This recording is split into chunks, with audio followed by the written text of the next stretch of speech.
Sveikas mano klausytojau, mano žiūrovė. Kaip gyveni? O tą temą šiandien ir kalbėsim. Aš vieno žmogaus sutikęs paklausiau, kaip gyveni? Jis man atsakė, koks čia gyvenimas. Tai vat ir mūsų tema, kada prasidės gyvenimas. Ar jis prasidėjo, ar jis visą laiką buvo, ar jo nėra ir galbūt nebus pradžios. Vat kada prasideda mūsų gyvenimas. Tas tikras žmogaus gyvenimas, ne arklio, kuris tik dirba ir dirba, o kaip žmogaus gyvenimas.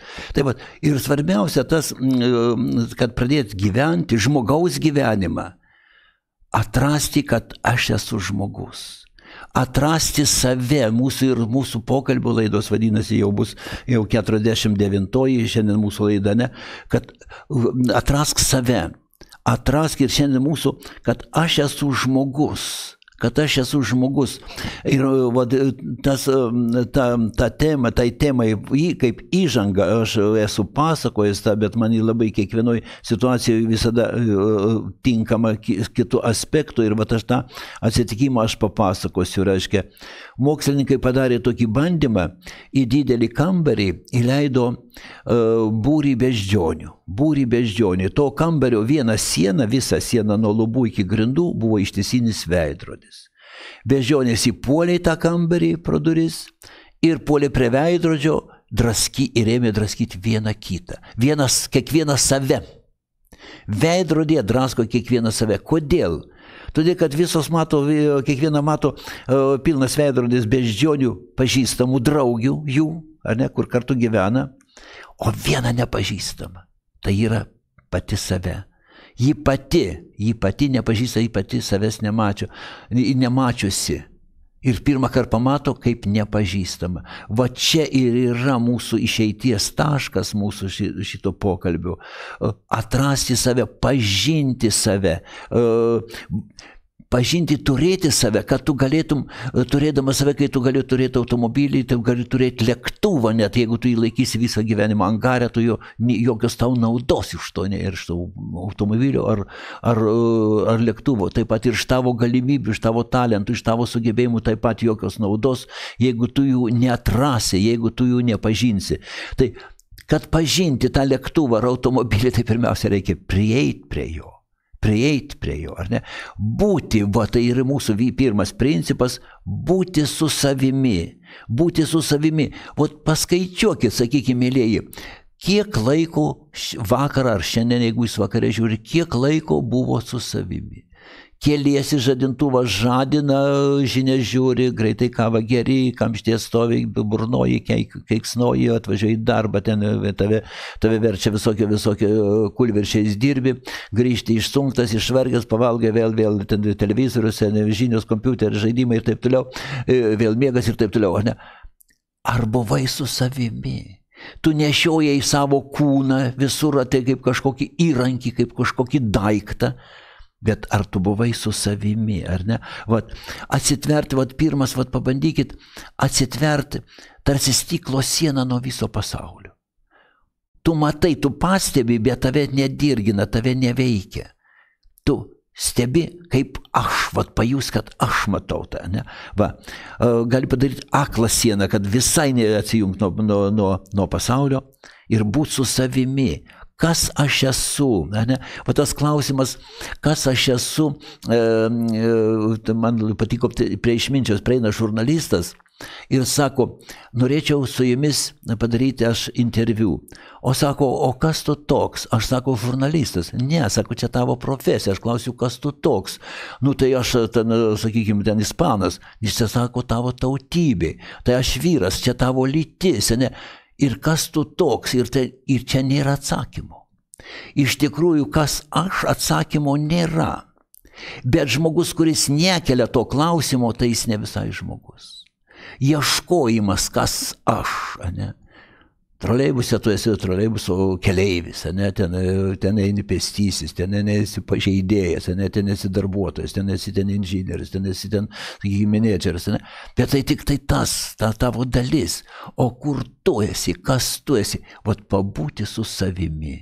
pakalbėti su savimi. Aš vieną tokį trumpą tokį novelytę esu parašęs, kad vaizduoja tą mūsų, ne? Iš pradžių jis dirbo su plaktuku, paskui dirbo su dažais, pasimokęs ilgai plušo su kompiuteriu. Net viso 10-metį dirbo su savo darbo stalu. Išėjęs į pensiją dirbo jau tik su sodo žeme. Pagaliau net ir dirbdamas su lazdele, jis nesuprato, kad visus tos darbus neturėjo nei trupučio laiko padirbėti su savimi. Neturėjo laiko nei trupučio pabūti su savimi. Tai yra gaila, va čia ir va mūsų iš vieną, norėjau tą pavadinti mūsų temą, pagailėk savęs. Pagailėk savęs, kad tu esi kaip daiktas, kaip įrankis, kaip kažkieno pastumdėlis, ar net tam viso pasaulio to Brauno judesys, kaip tai yra, ten kažkur prisiminiau, staigiai, ne, ląstelės ten juda be jokios tvarkos, ne? Jos juda visą laiką ir žmogus, va taip juda, bėga ir va, pabūt su savimi. Sėrėmės kaip Rodeno mąstytojas, ne, sėdi ir galvoji. Kas aš esu, koks pasaulis, kokiam pasaulyje aš gyvenu, kokia mano ateitis, kokia mano rytdiena, ką aš galiu padaryti. Vat, kas mano, pabūti su savo mintimis, užsidarius nuo pasaulio, atsitvėrus, ne? Su savo siela pabūti, su savo gyvenimo meile, ne? Skirti laiko savo ne tik drabužiams, o ką mato, ką gali matyti tavo akis, ką gali matyti tavo ausis, ką gali širdis pajausti. O svarbiausia, ko tu ieškai, ar tai yra tau naudinga. Va čia, ar tai yra gyvenimui prasminga, ar ne?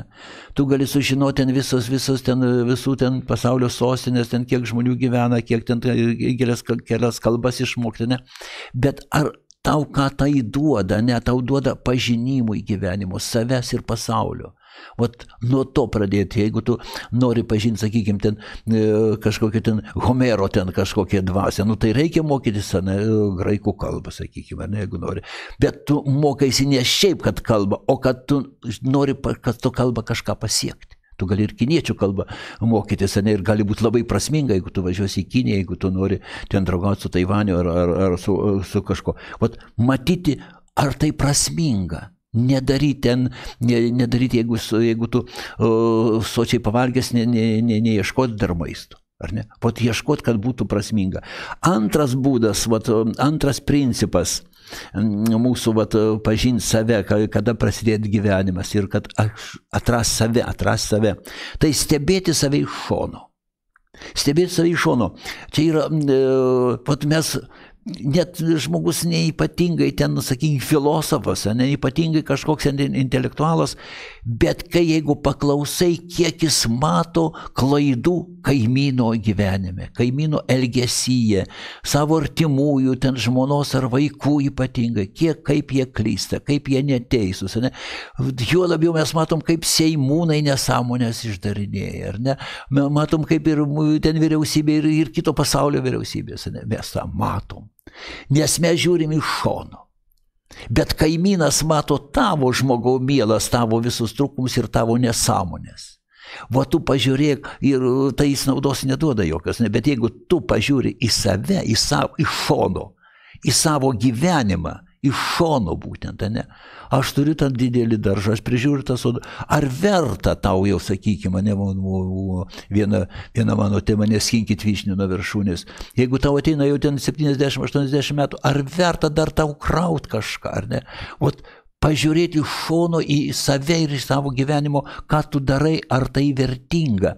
Nes laiko neapgausi, ten Noreika berods taip dainavo, ne?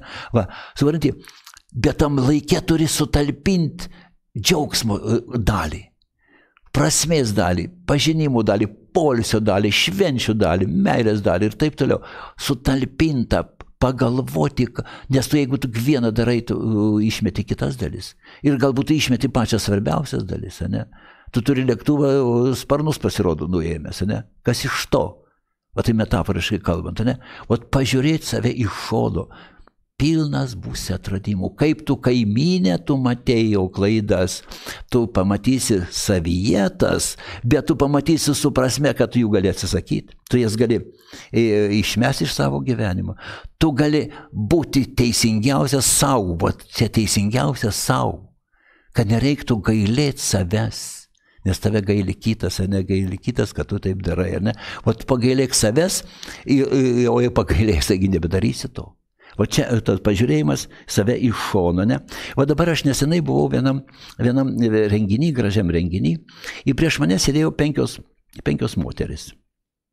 Aš sėdžiu už nugarų ir labai gražiai viena moteris nuolat glosto plaukus. Jie nereikia, jie netokie ir ilgi, bet į tai tos plaukučius tai padeda ant šono. Tai kita ranka vėl ant šito šono, tai supina tokį kokštelį gražų, tai paglosto kaklą su tais plaukučiais. Ne? Tai vėl ir vėl Vat ir aš stebiu, aš suprantu, kad ji yra su savim. Reiškia, ji nuolat gyvena su savim, ji dabar klauso to, žiūri tą renginį, to pranešėjo, ne? Bet ji negali užmiršti į visą laiką, reiškia, yra su savim. Ir aš paskui jas taip užėjau, kad pamatyti jos veidą, ir tikrai gražus spinduliuojantis veidas. O kitus paniursios, ten sėdi ilga tas renginys, ilgai ten to, gal ir nubodokas buvo, ne? Va. Jis spinduliuoja, ne? Ji visą gyvenimą, aš taip darau išvadą ir manau, kad tikrai, jeigu renginį, ji daro automatiškai daro, tai reiškia įprotis toks, įpratusi būti su savim. Iš to važo elemento galit pastebėkit save, ar ne, ar jūs, sakykime, autobuse, įsivažiuojat, sakykime, pusę valandos, ne, autobuse, ne, pusę valandos. Pabūkit su savim, graži proga, ar ne, gražiai pastebėt žmonės, pastebėt kaip jų veidų, kaip jų veidai, kaip jų skaityti, kaip knygą galima skaityti, ne, ir save paskaityti, pabūt su savim, ne, pastebėt save, ar tu susikuprinės, ar tu įsitiesęs, ar tu nuliūdęs, jeigu tu baigiai darbą, sakykime, tai koks liūdesys, tu baigiai darbą nuvargęs, tai sveikas nuovargis, grįžti namo, tu ilsėsi, viską, kaip smagu, kaip gera. Jeigu į darbą važiuoji, taip, aš šiandien dirbsiu, ne, vat ieškoti to, ar ne, ieškoti to, stebėti save. Būti liūdnam, ar ne, kada jokios prasmės, bet įprotis tą daro.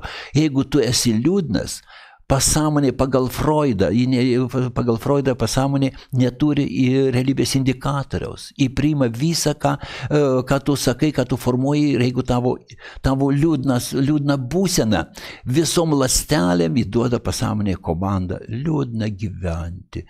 Vargsim, jūs nuvytusios ląstelės mūsų, pakelkim jos, tegu žydė, ar ne? Tegu žydė ir duoda mums džiaugsmą. Tai reikia mano impulso tik tai. Ir mane apdovanos milijardų, trilijonų ląstelių. Trilijonų gausi dovanų už vieną mažą mintį. Ne? Va, kad tu paglosti save, kad tu paglostyk savo norus, paglostyk savo mintis, ne? Ir graži pasaka, ne, kur, reiškia, žmogus visą gyvenimą kelia per upę žmonės. Ne? Sako, kodėl aš visą gyvenimą turiu kelti? Kodėl man tokia dalia, ar ne? Iš vieno kranto į kitą visą gyvenimą, ar ne? Tas toj pasako, sako, mane perkelt, tada aš pasakysiu, ne? Ir vat jis pasakė, žinot, man atrodo, tą pasaką, ne? Jis susimasi, kodėl, ne? Jis masto, kodėl aš turiu kelnuoti ir nieko nedaro. Nedaro, o tai tas žmogus pasakė sprendimą, bet čia pasako mums iš tikrųjų sprendimą. Atraskim sprendimą. Nebūkim liūdni, tas liūdnas gyvenimas, ne kaip tam valtininkui, ne? Tai, kad liūdnai gyveni, tai ir liūdnas gyvenimas, ne? Vat ieškokim, taip, pažinti save, vat, nebūkim tai kaip tos beždžionės, ne, kad pažįsta tik kitas, o savęs nepažįsta, ne. Einšteinas yra pasakęs, superenergetinį principą, man jis labai gražus, ne. Reiškia, jo studentai klausia, kaip daromi atradimai. Ir Einšteinas atsako, visi žino, kad tai padaryti neįmanoma, o vienas nežino, jis ir padaro. Vat tas, kad tu nežinai, mes nežinom už minutės kokia ateis mintis, mes nežinom kokia rytoj bus diena, bet turi žavesys jame būti. Vat tame turi būti žavesys, aš nežinau, aš šiandien ten kažkoks ten liūdnas ir tokios energijos, sakykime, turiu ten 100 ten ar kiek tų vienetų, ne, o rytoj gal aš milijoną turėsiu. Vat čia ir yra gražu, ne, gal man pasaulis nušvys prieš mane, ne. Va tas laukimas, ne, tas norėjimas, ne, kaip to padaryti, ne, taip. Jausti savo galimybės, ne. Vat, Yra siuvėjas, mes dažnai įpratę. Siuvėjo sūnus visada, reiškia, galvoja, jom pasirinkimas toks būti arba moteriškų drabužių siuvėjų ar vyriškų drabužių siuvėjų. Va toks pasirinkimas. Ne. Jis gali būti, dabar kaip kutirjė vadina, atrodo, ne tos siuvėjus, ne? Jis gali būti modeliuotojas, jis gali sukurti naujus modelius, jis gali talpinti ten ir žurnalą ir būti ten madų kūrėjas, ne? Va čia, va svarbiausia, numest lekalą. Numest lekalą, nes jis siuva tą paltą ar ten megstuką, švarką, sakykime, jis siuva pagal lekalą. Mes gyvenam pagal lekalus, pagal šablonus, ne? Numeskim šablonus gyvenimo. Imkim savo, sukurkim savo lekalą. Kitiem dar parodykime, ne? Tai yra mūsų galimybės. Ne? Va. Antras toks man, tai ypatingai man gražus, metaforiškai daug pasakantis, va, tikro atsitikimą. Aš esu minėjęs jį, bet va, mūsų šitoj temui jis labai tinka. Reiškia, aktorius atvažiavo į kažkokį miestą. Reiškia, aš tą visą laidą klausiau per televiziją, jo ten kaip, jo tikras atsiminimas. Atvažiavo į miestą, sako, duoda viešbutį, duoda raktą, jis nueina į tą kambarį, o tas kambariukas mažiukas, ne, tualetas, vonia, suolas ilgas, veidrodis ir spinta. Nu ir nieko nėra, galvoju, bet jis dirba, tik naktį grįžta, galvoju, nu ir per miegą ir vėl į tą repeticijas, į filmavimą. Po savaitės išvažiuoja, ateina administratoriui, priduota kambarį reikia jam, atidaro tą spintą, o ten ne spinta, ten durys į svetainę, iš svetainės į balkoną, ar ne? Vot jis gyveno prieš kambarį. Jis galvo, kad ten spinta, o ten durys, ne? Vot mūsų principas, ne, energetinis, nelik gyvenimo prieš kambarį. Ieškoti, kur čia gali būti durys. Galbūt jų nėra, galbūt tikrai ten tik spinta, ne? O gal toj spinto ten pridėta, dabar viešbučiai dažnai būna ir vaišės pridėta, ir gerimų visokių, ir viską nemokamo, ne? Vat atidaryk tą spintą. O ten, jeigu nerasi, tai bent to atsigersi, ne? O gal ten durys? Gal ten durys į balkoną? O iš balkono tu matai didžiausią grožį horizontą. Tas horizontas tai yra mūsų gyvenimas. Va tu pažiūrėk iš to, išeik, ne iš to prieškambario. Nelik prieškambario, vienas iš energetinių principų.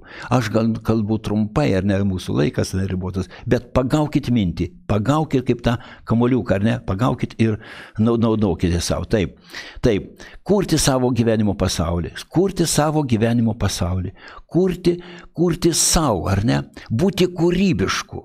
Vat visur ieškoti man, ir tai vienas pavyzdys taip pat, ar ne, vaizdus.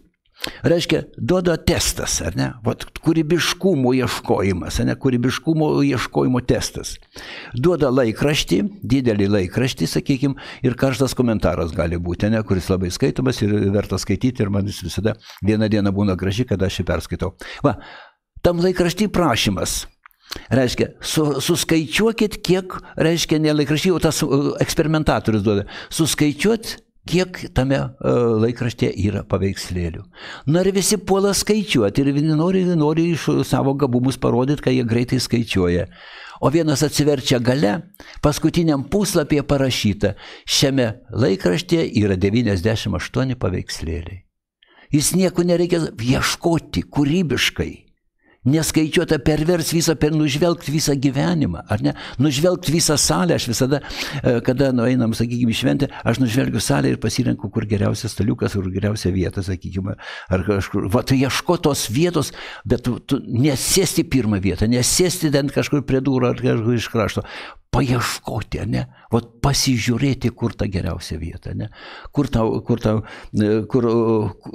kūrybiškai ieškoti, taip, ne? Taip. Ir mano visi seminarai būtent ieškojimas savęs, ieškojimas energetikų. Kiekvieną temą iš tikrųjų mes praeitą kalbėjome apie gyvenimo energetiką, bet yra ir čia šiandien mūsų energetika. Ieškoti, atpažinti save, tai yra pažinti savo energetinės galimybės. Ne? Ir aš vedu seminarus ir aš perskaitysiu mūsų skelbimus, kad manęs klausė, mūsų laidų klausytojai klausė, apie ką seminarai aš turiu biškutį pasakoti. Tai aš dabar, skelbimo, mano skelbimas, kuris yra ir svetainiai mūsų, tai aš pasakysiu. Reiškia, pagrindinės temos gyvenimo energetika, sveikata, pokyčiai, energija. Šio rudens, pagrindiniai mano toks pavadinimas mūsų diskusijų seminaro gyvenimo energetika, sveikata, pokyčiai, energija. Pagrindinės temos – gyvenimo sveikatingumo energija, paieška ir galimybės, gyvenimo sveikatingumo. Ieškoti ne vien tik tablečių, ne vien tik vaistais, ieškoti, ko tu gali mintim, kuo tu gali pats sustiprinti savo energetiką, kad reikėtų mažiau vaistų, o galbūt ir visai nereikėtų. Taip, minčių energija – kasdieninis energijos šaltinis. Minčių energija tai yra nepabaigiama tema. Kiekvieną dieną galima jo ieškoti naujo, bet tai svarbiausia, man gražu, kada ateina žmogus, aš konkrečiai žmogų ieškau, jo mintis panalizuojam ir kaip nukreipta į tą minčių energiją, ne į kritiką, ne į niurzgėjimą, ne kažkokį fiksavimą to gyvenimo, ne? O būtent kaip energija, sveikatingumo, linksmumo, nuotaikos, ne, gyvenimo noro ir taip toliau. Energetinė būsena, energetinė būsena, skydas ir energijos dovana. Energetinė būsena parodo visų, mes prieš kelias minutės kalbėjom, ar ne, kad pasąmonė nepriima, ne, realybės indikatorius. Tu jeigu kilstelsi, tau ir sunku, nusišypsosi dangų, praskrenda paukštį, ten kažkam, ar ne? Ta šypsenėlė tau duos impulsą, tau duos visom ląstelėm, tau uždegs tavo širdutėj tą švieselę, kuri tada parodo, kur kiti mygtukai, kuriuos gali jungti, jau visą setyną gali padaryti, kad tau širdį šviestų. Taip. Ko mums nepasako psichologai ir daktarai, tai mes truputėlį kalbėjom, ne, prieš tai 2 temos buvo vienoj, ko mums nepasako psichologai, ne, kur kalbėjom pagal Franklį, kad pas jį dažnai ateina žmonės, jis neserga, jokio neurotinių simptomų neturi, jis turi žmogiškų problemų, ar ne? Atskirti, nepradėti vaistų, nepradėti ieškoti pagalbos psichologinės, gal čia yra tik paprasčiausia žmogiška problema, gal tau reikia nuoširdaus žodžio, nuoširdaus užuojautos, savo vidinio pabuvimo galbūt su savim, ar ne, arba mūsų seminare mes tą ir ieškom. Energetiniai principai, jų praktinis panaudojimas, energetinių principų tikrai yra labai daug ir kiekvieną principą gali būti atskira tema, ne, taip kad būsenos ir nakties terapijos ir taip toliau. Laikmetis mus keičia, kaip laimėti tai, kas būtina. Laikmetis mus keičia, reikia visada pritaikyti, keistis mums pagal tai, kas dabar vyksta, kas vyksta pasaulyje, kaip prisitaikyti save, rezonuoti su tais pokyčiais, ne, kad tie pokyčiai netvirkščiai kaip sinusas su kosinusas, kad tave smugdytų, o būtent kartu su pokyčiais prisitaikyti savo galimybės, ieškoti savo galimybės, realizuoti save.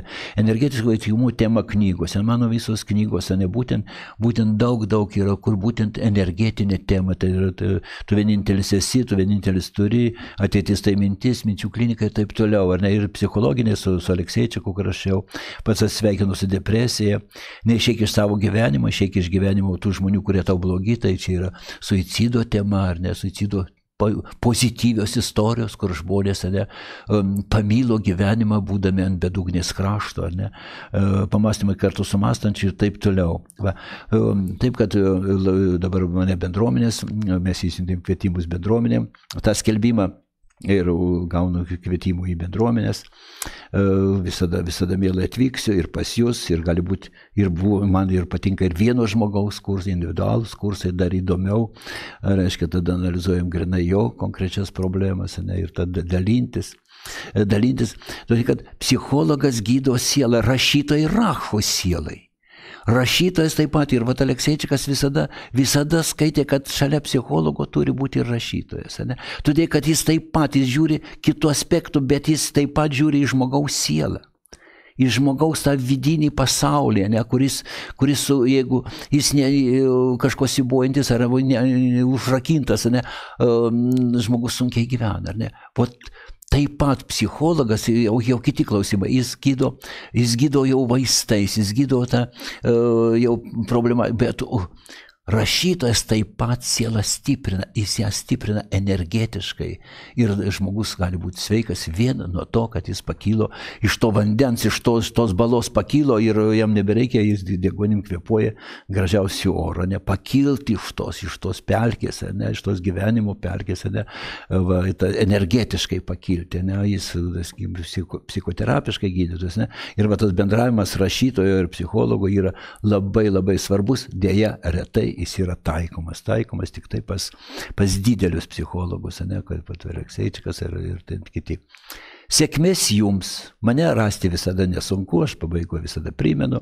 Mano yra internetinė svetainė www.3žvaigždutės.lt ir ten mano visos seminaros temos, galimybės išleisti knygas, ne, dabar labai gražiai išleidom 200-mečių žmonių knygas albumų, surinkom iš albumų, sudėjom iš albumų svarbiausias nuotraukas, trumpus aprašymus ir jie žmonės paliks po save 100 metų, kad jie gyveno, kad jie buvo su vaizdais ir su garsu, nes tas tekstas, skaitantis su tekstu, tai tarsi gaunasi jo gyvenimo filmas, ne, labai prasmingai, taip kad vat, ten mūsų svetainė sužinosit ir apie tai, su malonumu galim bendrauti ir knygų leidyboje, ir energetinių seminarų.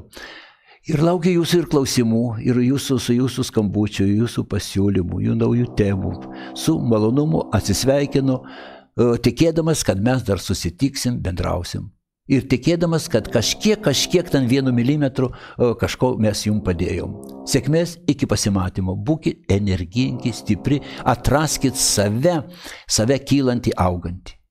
Sėkmės.